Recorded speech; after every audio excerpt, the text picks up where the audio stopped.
Brazuca, le ballon du mondial 2014, est devenu un moyen d'obtenir davantage de clients pour ce magasin d'accessoires de sport.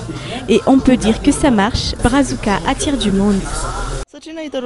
J'ai déjà vu Brazuca à la télé.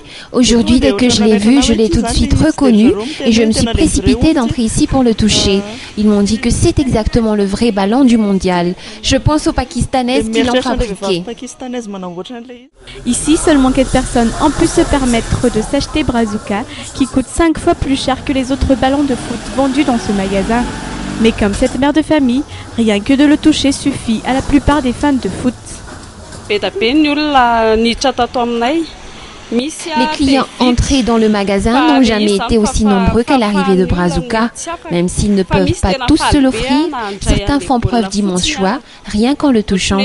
Certains n'arrivent pas à réaliser qu'ils touchent vraiment le ballon du mondial.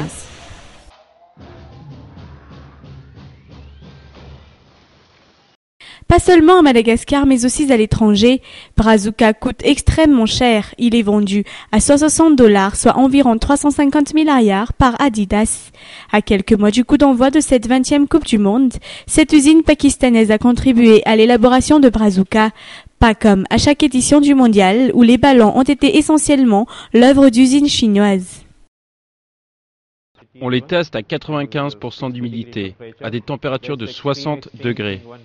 A l'inverse, si jamais le terrain est très sec, comme 10% d'humidité et 50 degrés par exemple, nous créons aussi cet environnement en laboratoire.